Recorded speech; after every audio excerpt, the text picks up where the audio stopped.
Уйгуры Монгольской империи. Юаньши. Хроники династии Юань. Том 125. Жизнеописание 12. Уйгур Булухая, Даругачи, который спас экономику Монгольской империи от краха. Хроники Юаньши. Булухая, уйгур.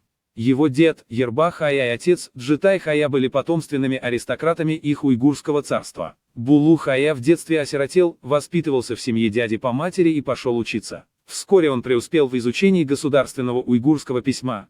Особенно искусен был в верховой езде и стрельбе из лука. В 18 лет последовал за своим идикутом, чтобы присоединиться к монголам, и был зачислен в Хашу, личную гвардию хана. Когда Чингисхан Тайцезу отправился в западный поход, Булу-хая сопровождал его, не чураясь тягот и трудов. Император, оценив его усердие, пожаловал ему овец, лошадей, войлочные юрты, а также выдал за него замуж дочь Гурхана, правителя Караки-Дании по фамилии Шимо. Когда Чингисхан Тайцезу скончался, князья Чингизиды собрались на Курултай. Булу-хая выбрали посланником в Инцзин, Пекин для общего управления финансами и казной. По возвращении посланника, императрица Чжуаншин, Сархах-Тани-Бэки, мать Талуя, прослышав о его честности, попросила Тайцезу на Угэдэя поручить ему управление императорским двором, всеми военными, гражданскими, ремесленными дворами и семьями, что находились в Пекине, Яньцзине и Чжуншане. Также пожаловали ему в Чжуншане лавки, постройки, сады, поля и 20 семей. Назначили его Даругачи наместником области Чжиндин. В год Синьма 1231 год был назначен Ляньши, инспектор по проверке честности, различных областей к югу от Янь провинции Хэбэй.